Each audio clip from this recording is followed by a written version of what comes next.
Dear students and parents, మాట ముచ్చట కార్యక్రమంలో ఈరోజు ఫైనల్ ఇయర్ ఎలక్ట్రికల్ ఇంజనీరింగ్ విద్యార్థులు చేసిన ఒక వినూత్నమైన ప్రాజెక్ట్ గురించి డిస్కస్ చేయబోతున్నాం. ఆ టాపిక్ ఏంటి అంటే, మనము డీమార్ట్ కానీ ఏదైనా సూపర్ మార్కెట్కి పోతుంటాం. పోయినప్పుడు అక్కడ ట్రాలీలు ఉంటాయి. మెకానికల్ ట్రాలీ అనండి, ట్రెడిషనల్ ట్రాలీ అందాం. సో ఈ మెకానికల్ ట్రెడిషనల్ ట్రాలీని ఆటోమేటిక్ ఎలక్ట్రానిక్ సిస్టమ్స్గా, ట్రాలీస్గా కన్వర్ట్ చేయడానికి వీళ్ళు ఒక వినూత్నమైన ప్రాజెక్ట్ చేశారు. దాని యొక్క వివరాలు మనము వీలునంత వివరంగా తెలుసుకుందాం. ఓకేనా? ఫస్ట్ మీ పేరు చెప్పమ్మా. My name is Samatha. I'm from ACE Engineering College, EEE department. Okay. So మిమ్మల్ని క్వశ్చన్ అడుగుతాను. Okay, sir. అసలు ఈ ఎలక్ట్రానిక్ ఆటోమేటిక్ షాపింగ్ ట్రాలీ చెయ్యాలి అని అనుకున్నారు కదా, ఏ ఉద్దేశంతో మీరు అనుకున్నారు? అంటే సార్, వీఆర్ యంగ్స్టర్స్. సో మేము డైలీ డీమార్ట్కి, షాపింగ్ కాంప్లెక్సెస్కి ఇలా వెళ్తాము. వెళ్ళినప్పుడు ఏమవుతుంది అంటే చాలా టైం వేస్ట్ అవుతుంది లైన్లో నిల్చోవడం, క్యూలో. సో మాకు సడన్గా అలా థాట్ వచ్చింది, మనం ఎందుకు ఇంప్లిమెంట్ చేయకూడదు, టైం ఎందుకు రెడ్యూస్ చేయకూడదు, మనము బిల్లింగ్ మనమే అక్కడికి వెళ్ళి ఎందుకు వేసుకోవాలి, మనం వేసుకోవచ్చు కదా సెల్ఫ్గా అనేది ఒక థాట్ వచ్చింది సార్ ఫస్ట్లో మాకు.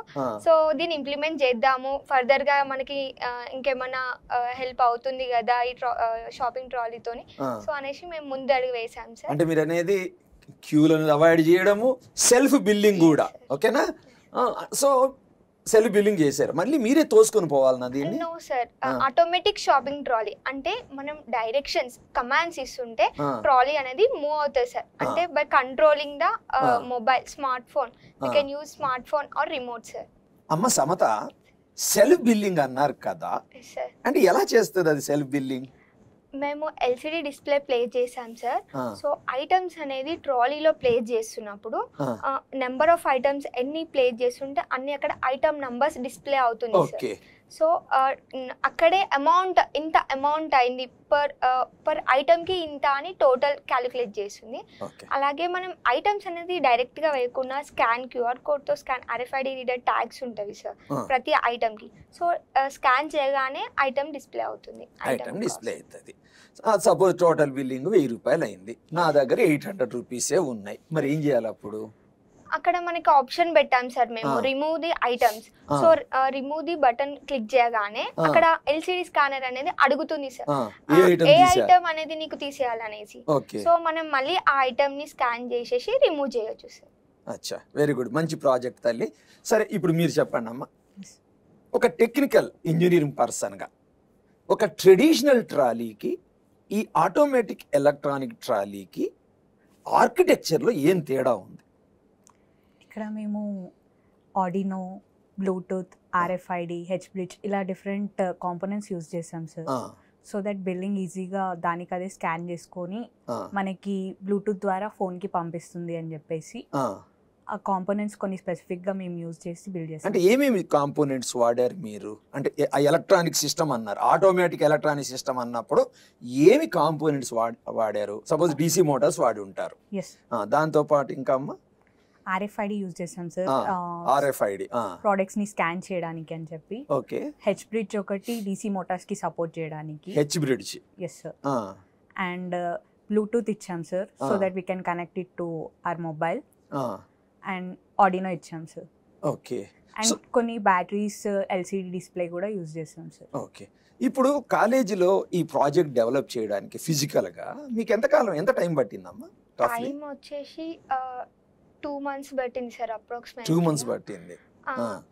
అంటే మేము ప్రతి ఐటమ్ని తెలుసుకొని అన్ని చేసేసరికి 2 months, అన్ని కోఆర్డినేట్ చేసేసి, సో టీమ్ కోఆర్డినేషన్తో అన్ని వర్క్ ఎలా అయ్యేసరికి 2 months పట్టింది సార్. అప్రాక్సిమేట్లీ మనకి ఎక్స్పీరియన్స్ ఉంటే విత్ ఇన్ 40 daysలో కంప్లీట్ చేయొచ్చు. ఓకే. ఇప్పుడు నేను ఒక జనరల్ క్వశ్చన్ అడుగుతాను.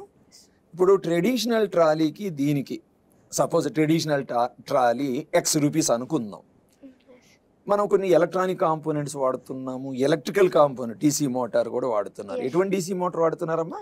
బ్రష్లెస్ DC మోటార్ వాడుతున్నారు. సో కాస్ట్ డిఫరెన్స్ ఎంత కావచ్చు? అంటే వైబిలిటీ కూడా చూసుకోవాలి కదా supermarkets. It may be 2 times the traditional trolley, 2 sir. times. And according to specifications, uh, according to ratings of the motor, and it will change the cost, sir. Okay. So ఇప్పుడు మీరు brushless DC motor అన్నారు. ఏంటమ్మా brushless DC motor అంటే ఏంటి? అసలు ఎందుకు అది అంటే బ్రష్ విత్ బ్రష్ కూడా ఉంటాయా? విత్ బ్రష్ తేడా ఉంటాయి ఏంటి? సార్, బట్ దాని ఎఫిషియన్సీ ఒక 75 to 80% ఉంటుంది సార్. ఇది విత్ బ్రష్. With brush. ఇక్కడ బ్రష్లెస్ లో మనకి ఎఫిషియన్సీ ఎక్కువ ఉంటుంది, 80 to 90% ఉంటుంది. కాస్ట్ కూడా ఉంటుందా? కాస్ట్ కూడా డిఫరెన్స్ ఎక్కువ కూడా ఉంటుంది కదా? ఉంటుంది సార్, బట్ మనకి ఎఫిషియన్సీ ఇంపార్టెంట్ కాబట్టి అలా యూజ్ చేస్తాం. ఓకే. సరే, ఇప్పుడు జనరల్గా ఏదైనా ఒక ఎలక్ట్రానిక్ కాంపోనెంట్ కానీ ఎలక్ట్రికల్ కాంపోనెంట్ కానీ కొంత పవర్ రిక్వైర్మెంట్స్ ఉంటాయి. Yes. ఏదో ఇన్ని వోల్ట్స్ అంటుంటారు. Yes. So what is the power requirement of this particular automatic electronic trolley system? Actually, it requires low power, sir. Low power. We are giving 12 volts as an input, sir. Actually, we are consuming only 5 volts through Okay. regulator power The supply. safe side కొంచెం excessive ఇస్తున్నాం. Yes, sir. It requires less power. 5 volts, it will require 5. అంటే batteries వాడాలనా? Yes, sir. Rechargeable? Yes, sir. Rechargeable. We are using 3 batteries. Each battery is 4 volts, sir.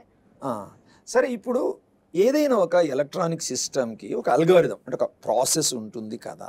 Yes. So what algorithm you have used for this? మీరు ఇద్దరు ఎవరైనా చెప్పండి. అంటే ఆ methodology ఏంటి? అంటే మీరు RFID బ్లూటూత్ అన్నారు కదా, సో దాన్ని ఒక అల్గారిథం అంటారు కదా. వాట్ ఈస్ దట్ అల్గారిథం అంటే ఫ్లో?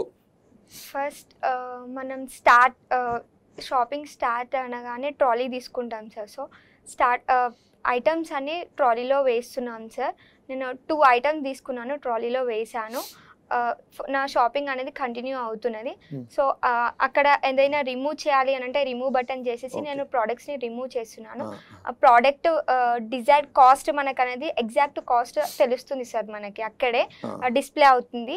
సో నేను డైరెక్ట్ స్కాన్ చేసి వేస్తున్నాను, అమౌంట్ అనేది చూపిస్తుంది. It will directly reconnect to UPI payments. మనం UPI పేమెంట్స్తో డైరెక్ట్ పేమెంట్ చేసుకోవచ్చు సార్. అంటే ఈ డీటెయిల్స్ అక్కడ క్యాషియర్ ఉంటాడు కదా, వానికి కూడా తెలుస్తుంటుందా? So and so trolley number వాడుతున్నారు, ఇందులో ఇన్ని ఐటమ్స్ అక్కడ కూడా తెలుస్తుంది కదా. ఓకే. సో ఇప్పుడు ఈ ఎలక్ట్రానిక్ ట్రాలీ అంటారు, మనము పుష్ చెయ్యం అనుకుందాం, బై మిస్టేక్ చిన్న పిల్లలు ఉంటారు, ఏమైనా షార్ట్ కొట్టే అవకాశం ఉందా? What precaution you will take? It is safe sir. What safety measure you take? Actually, these components are we covered with insulation, sir.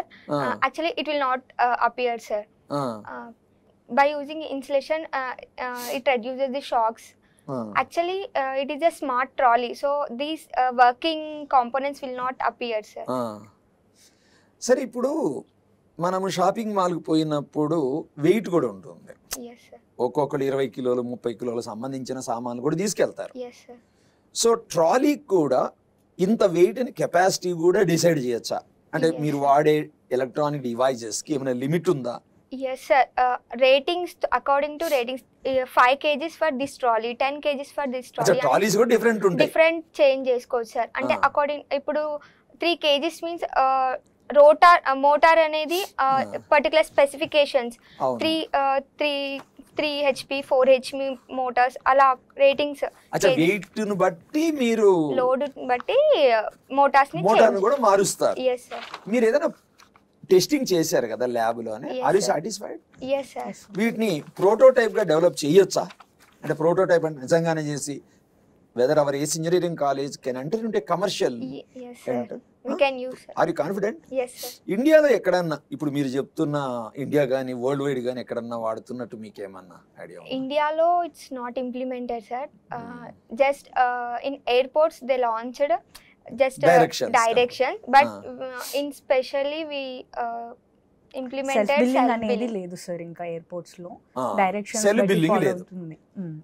ఇప్పుడు మీరు ఎన్నో ఎలక్ట్రానిక్ కాంపోనెంట్స్ వాడుతున్నారు, ఇవాళ రేపు ఎన్విరాన్మెంటల్ హజార్డ్ అంటున్నారు, మీరు కొన్ని అడిషనల్ మెటీరియల్స్ వాడతారు, దీనివల్ల ఎన్విరాన్మెంట్ కి వాతావరణానికి కానీ ఏమన్నా చెడు కలిగే అవకాశం ఉంటుందా? No sir, it's safely free sir. No, it will not impact any effects to మనం ఇక్కడ ఎక్కడ ప్లాస్టిక్ యూజ్ చేయట్లేదు sir. We're using all electrical components. So ట్రాలీకి కూడా ఎక్కడ మనం ప్లాస్టిక్ యూజ్ చేయం సార్, అందుకని. ఓకే, సరే నాన్న, నాకు ఒక దొంగ ఐడియా వచ్చింది. నేనేమన్నా బిల్లును మ్యానిపులేట్ చేయొచ్చా? ఇవాళ రేపు ఎన్నో చైనా యాప్లు ఉంటాయి. సో అందులో 3000 రూపీస్ బిల్లు ఉంది. నేను ఆ 3000ని ఒక 0 పోయేటి ఏదైనా యాప్ ద్వారా ఎడిట్ చేస్తే మోసం చేయొచ్చా? లేదు సార్, ఎందుకు చేయలేము? ఎందుకంటే మేము స్పెసిఫిక్ గా Arduino Bluetooth controller app use చేస్తున్నాం సార్. సో ఓన్లీ దానికి మాత్రమే మీ బిల్ వస్తుంది, వేరే యాప్స్ ఏమి ఉండవు. మానిటరింగ్ పర్సన్ అనేటైనా ఉంటారు సార్. వాడికి తెలిసిపోద్దా మ్యానిపులేట్ చేస్తుంటే? మ్యానిపులేట్ చేసినామని వెంటనే తనకి మెసేజ్ వెళ్ళిపోతుంది సార్. సో మనం మనం షాపింగ్ మాల్ నుంచి లీవ్ అయ్యే ముందు వాళ్ళు క్వశ్చనింగ్ చేస్తారు సార్. పర్టికులర్ పర్సన్ దొరికిపోతారు సార్. సో ఇప్పుడు మీరు ఒక మోడల్ తయారు చేశారు, దీన్ని మార్కెటింగ్ కూడా చెయ్యొచ్చు. వీలైతే నాకు కరెక్ట్గా తెలియదు, సబ్జెక్టు కరెక్షన్, దీనికి ఒక పేటెంట్ కూడా రావచ్చు. ఓకే, సో ఇప్పుడు మీరు చేసిన మోడల్ని ఇంకా ఏ విధంగా డెవలప్ చేసే అవకాశాలు ఉన్నాయి? యాక్చువల్లీ ఫర్ ఎగ్జాంపుల్ నేను ఇంటి నుంచే చెయ్యొచ్చా? I will SIT in my house it self. So DMart Himayat Nagar, okay, so trolley ఏముందో అట్లా చేసి అంటే స్కేలింగ్ అంటారు కదా, it's futures extended sir. So భవిష్యత్తులో అంటే ఏంటంటే టెక్నాలజీ పెరుగుతూ ఉంది కదా, సో ఇంకా జనాలు ఇంక ఇంట్లో కూర్చొని కూడా తెప్పించుకునే అవకాశం ఉంటుంది. దానికి మనకి ఆల్రెడీ ఆన్లైన్ యాప్స్ ఉన్నాయి కదా సార్. సో ఇది ఓన్లీ వెళ్ళిన వాళ్ళకి అక్కడికి వెళ్ళి మనం సెలెక్ట్ చేసుకోవాలి. సో ఇంకా దీనికి ఎక్స్టెండ్ చేయొచ్చు. ఇంకా ఎక్స్టెండ్ అంటే వాయిస్ కమాండ్ తో చేయొచ్చు సార్. జస్ట్ నేను వాయిస్ కమాండ్ తో కూడా ఇప్పుడు నవేడేస్ హలో సిరి అనేసి వస్తున్నాయి కదా సార్. సో ఇప్పుడు మనం మీరు అదేం లేదు, రిమోట్ తో కొడుతున్నారు. ఇంకా వాయిస్ తో కూడా tell me the latest bill, లేదు ప్రొడక్ట్ నంబర్ 5 తీసేయ్ అంటే తీసేస్తారు. we can use by using sensors. అది future scope sir, artificial intelligence అంటారా? yes sir, కృత్రిమ మీద. ఓకే, నాకు ఇప్పుడు ఒక డౌట్ వస్తా ఉంది. మీరేమో ఎలక్ట్రికల్ వాళ్ళు, yes sir, చేస్తున్నదేమో ఎలక్ట్రికల్ ప్లస్ ఎలక్ట్రానిక్స్, మళ్ళా దీనిలో ఎంతో కొంత ప్రోగ్రామింగ్ ఉంది. అసలు ఎలక్ట్రికల్ వాళ్ళు దేనికి పనికిరారంటారు కదా, అసలు మీరు ఏంటి ఇలా అసలు ఇది ఎలా ఎలక్ట్రానిక్ లోకి ఎంటర్ కాగలిగారు మీరు? అంటే ఎలక్ట్రికల్ అంటే బేకార్ కదా ఇవాళ రేపు అందరూ అనుకుంటుంది. నో సార్, ఫస్ట్ ఇలాంటి స్మార్ట్ టెక్నాలజీ వర్క్ అవుతుంది మన వరల్డ్ లో అంటే దానికి కారణం అంతా ఎలక్ట్రికల్ మెకానికల్ వర్క్ ఖచ్చితంగా ఉంటుంది సార్. ఫస్ట్ చూడగానే స్మార్ట్ ఉంది అని అనేస్తాం, బట్ లోపల అంతా మెకానికల్ వర్క్ ఉంటుంది కదా సార్. దానికి ఎలక్ట్రికల్ మెకానికల్ ఎలక్ట్రానిక్స్ కూడా చదువుతారా అంటున్నాను నేను. Electrical and electronics engineering sir. మరి కంప్యూటర్స్ గురించి కొంచెం టాపిక్స్ మాట్లాడుతున్నారు అంటే మీరు అవి కూడా చదివారా కొంత? అంటే మాకు స్పెసిఫిక్ సెమ్స్ లో కొన్ని సబ్జెక్ట్స్ ఉన్నాయి సార్, సి, పైథాన్ అలాంటివి. కొంతవరకు ఆర్టిఫిషియల్ ఇంటెలిజెన్స్ కూడా ఏమైనా చదివారా మీరు? yes sir, మా కాలేజ్ లో we have some subjects అంటే occasional గా mandatory courses లో AI, introduction to AI, PPS, C అలాంటివి ఉన్నాయి సార్. సో అక్కడ మేము బేసిక్స్ నేర్చుకొని ఇక్కడ మేము ఎంబెడెడ్ C లాంగ్వేజ్ యూజ్ చేసే ఈ కోడ్ రాసాం. Thank you beta, all the best. అయితే ఈ వీడియో చూసిన వాళ్ళందరికీ ఒక రిక్వెస్ట్, మీకు నచ్చితే ఈ వీడియోని 10 మందికి ఫార్వర్డ్ చేయండి. మీకు ఈ సబ్జెక్ట్ మీద టెక్నాలజీస్ మీద ఏదైనా డౌట్స్ ఉంటే కామెంట్ సెక్షన్లో కామెంట్ పోస్ట్ చేయండి. ఈ పిల్లలు మీకు గైడెన్స్ ఇవ్వడానికి ప్రయత్నం చేస్తారు. Okay, all the best. Thank you.